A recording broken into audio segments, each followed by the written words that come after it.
So good day, my name is Iris Rosales, an information technology student.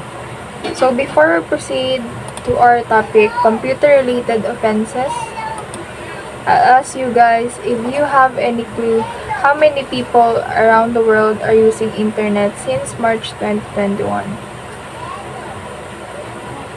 So since March 2021, we have 5.2 billion people who are using internet, and that's a lot of users.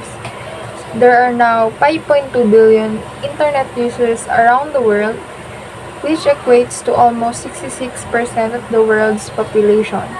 Due to coronavirus, or as we called COVID-19, during pandemic, more aspects of people's daily, social, and professional lives are moving online.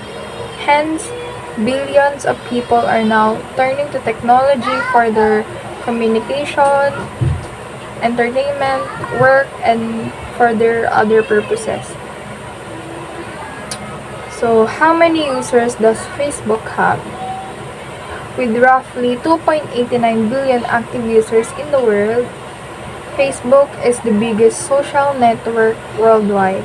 There are over 340 million Facebook users in India alone, making it the leading country in terms of Facebook audience, while the US is 200 million users, and Philippines, our country, have 88 million Facebook users.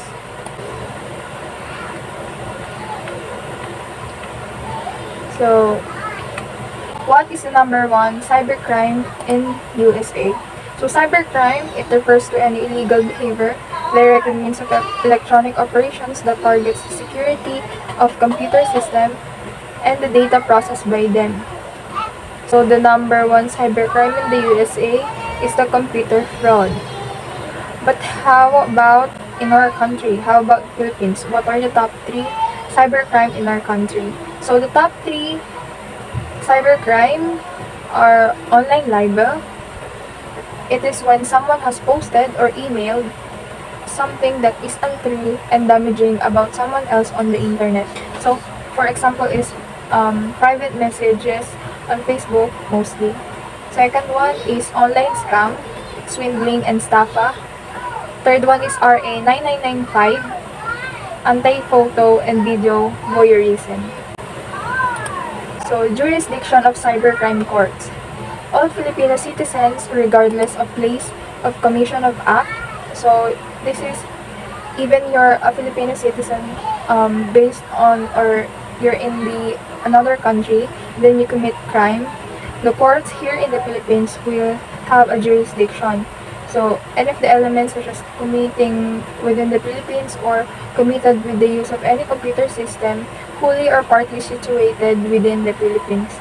Commission causes damage to a natural or jurisdictional person who at the time offense was committed was in the Philippines. So, it is not territorial anymore. It is not anymore where the crime was committed, but it gives a leeway for jurisdiction to be taken if it was committed by a Filipino citizen or caused damage to a Filipino citizen. So, Republic Act number 10175. It is an act defining cybercrime, providing for the prevention, investigation, suppression, and the imposition of penalties, therefore, and for the other purposes. It is also known as the Cybercrime Prevention Act of 2012. That aims to address legitimate issues concerning on the web connections and the internet in the Philippines. Among the cybercrime offenses incorporated into the bill are the cybersquatting, cybersex, child pornography, identity theft, unlawful access to information, and slander. Next one is the RA 10175. It's punishable acts. So we have 5 here. First is the CIA. Offenses against confidentiality, integrity, and availability of computer data and systems such as the illegal access, illegal interception, data interference, system interference, misuse of devices, cyber squatting. And then the second one is our main topic today, computer-related offenses, computer-related forgery, under na, also the computer-related fraud, computer-related identity theft. And then, third one is the content-related offenses such as yung under niya cybersex, child pornography, and libel. And others are aiding or abetting in the commission of cybercrime, attempt in the commission of cybercrime. And lastly is the conventional crimes committed through the use of ICT, threats, or coercion. Let's now proceed to our topic for today, the computer-related offenses. So, yeah, computer-related offenses. Under na is computer-related forgery, computer-related fraud, computer-related identity theft. So, these three are the cybercrimes usually involving the credit card fraud. So, unauthorized purchases, online banking or credit card transaction scams, unauthorized use of one-time pins issued by banks or other financial institutions, or phishing, which according to the Merriam-Webster dictionary, is a scam by which an internet user is duped into revealing personal or confidential information to be used by the scammer. So, yeah, the first one is the computer-related forgery. The input, alteration, or deletion of any computer data resulting to inauthentic data with the intent that it be considered or acted upon for legal purposes as if it were authentic, regardless whether or not the data is directly readable, intelligible, or the act of knowingly using computer data which is the product of computer-related forgery as defined here for the purpose of perpetuating a fraudulent or dishonest design. Computer forgery is the alteration of computer documents. Since the advent of high-resolution computerized color laser copiers, a new generation of fraudulent has emerged. It is also the art of passing off a copy of something or real article. Computers can be very useful for passing out documents as real. So,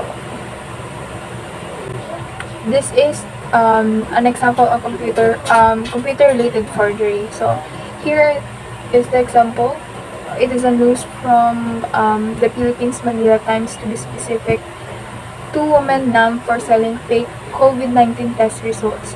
So, the authorities have arrested these 2 women for selling falsified corona disease 2010 or the COVID-19 test results at a computer shop. So, they were selling a falsified test results. So, charges for falsification of documents and violations of Republic Act 11332 or the Mandatory Reporting of Notifiable Diseases and the Health Events of Public Health Concern Act were filed against the suspects. So, the second one is the computer-related fraud. Unauthorized input, alteration, or deletion of computer data or program or interference in the functioning of a computer system, causing damage thereby with fraudulent intent. So, computer-related fraud, it is meaning any type of fraud scheme that uses one or more components of the computer or internet, such as the chat rooms, emails, messages, bots, websites to present a fraudulent transaction or to transmit the profits of fraud to financial institution. So the examples are credit card fraud. It is a wide-ranging term or theft and fraud committed using credit card or any similar payment mechanism as a fraudulent source of funds in a transaction. So the purpose of this is to obtain goods without paying or to obtain unauthorized funds from an account.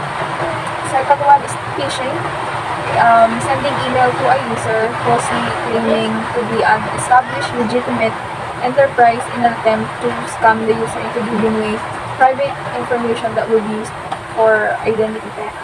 Then blackmail is also an example. It is the act of threatening to reveal information about a person, including their pictures and videos and other personal information, or even for something to destroy the threatened person, unless the blackmail target fulfills certain demands. So, So this is an example of computer-related fraud. So Korean scammer arrested in Mandaluyong phishing. For phishing, it is for using a fraudulent phone calls to trick people into giving money or revealing personal information. So in his country, in Korea, and was arrested here in the Philippines by the BI or the Bureau of Immigration. So he is wanted for fraud in violation of Article 3471 of the Criminal Act of Korea. So third one is computer-related identity theft. So computer-related identity theft, unauthorized acquisition, use, misuse, transfer, possession, alteration or deletion of identifying information belonging to another, whether natural or judicial. So theft of information is also under. Theft of information refers to the theft of information from secure or private computer system, as when a hacker illegally breaks into a government system to obtain top secret information. The theft of trade secrets and the computer-aided duplication of copyrighted materials, such as the video games, the movies, and music are also fall into this category. Theft of or denial service. When hacker uses a computer to access website or internet connections for which he did not pay. So example of this is crimes including offering non-existent goods to buyer, such as the online auctions, stealing someone's funds by hacking into his bank account or credit card account, or illegally using access devices such as those of paid news subscription of a service. Hacking into or damaging a computer's hardware system. Hacking, when illegally enter into a computer's hardware system, they will obtain the passwords and delete information, create programs to steal passwords, or even rummage through company garbage to find secret information, such as criminals might pose or as a computer repairman in order to gain easy access to computer systems, or they might create and send out dangerous computer viruses. So the example of computer-related identity theft is this one. Two men posing as Councilor Solon Mang. So the PNP or Philippine National Police arrested two persons claiming to be a congressman of Camarines Sur to extort money from other lawmakers. So they were arrested by the PNP ACG, and then they are facing criminal charges for violation of Republic Act 10175 or the identity theft, and the Article 315 of the Revised Penal Code or the Estafa. So penalties: if the person found guilty within with the three computer-related offenses. So here are the penalties of RA 10175 under Section 8. The penalties: any person found guilty shall be punished with imprisonment of prison mayor or a fine of at least 200,000 pesos up to a maximum amount commensurate to damage incurred or both. So I will show you a video of the RA 10175. In a report made by the CNN Philippines in the year 2019, the Philippines took the top spot as the heaviest internet users worldwide. Approximately, there are 76 million Filipino internet users that mostly use social media with an average of 4 hours and 12 minutes of internet usage per day. With the increasing number of Filipino internet users now and for the years to come, number of cybercrimes also increased. The top 5 cyber complaints in the Philippines include online scam, online libel, online threat, identity theft, and photo or video voyeurism. So is there a law that protects us from these online threats? Yes, the RA 10175 or the Cybercrime Prevention Act of 2012, which was approved on September 12, 2012. The Act primarily aims to address legal issues concerning online interactions through the use of Internet in the Philippines. Specifically, the Section 4 of RA 10175 penalizes three main categories of cybercrime offenses. First, are offenses against confidentiality, integrity, and availability of computer data and systems. Second are computer-related offenses. Third are content-related offenses, while Section 5 of the Act enumerates the other offenses. Offenses against confidentiality, integrity, and availability of computer data and systems include illegal access, illegal interception, data interference, system interference, misuse of devices, and cyber-squatting. Computer-related offenses include computer-related perjury, computer-related fraud, and computer-related identity theft. For content-related offenses, these include cybersex, child pornography, unsolicited commercial communications, and libel.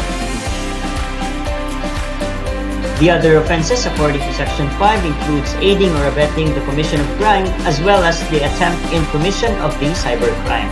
To exclusively handle violations and impose appropriate penalties, two government agencies are assigned according to Section 10, and these are the National Bureau of Investigation and the Philippine National Police.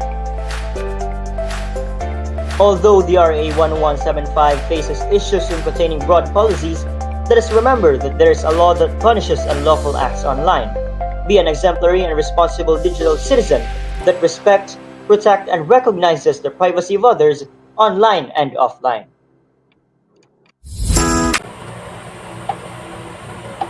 So let us think and rethink before we post. So thank you. I hope you learned a lot from my presentation. Our topic today, computer-related offenses. Thank you.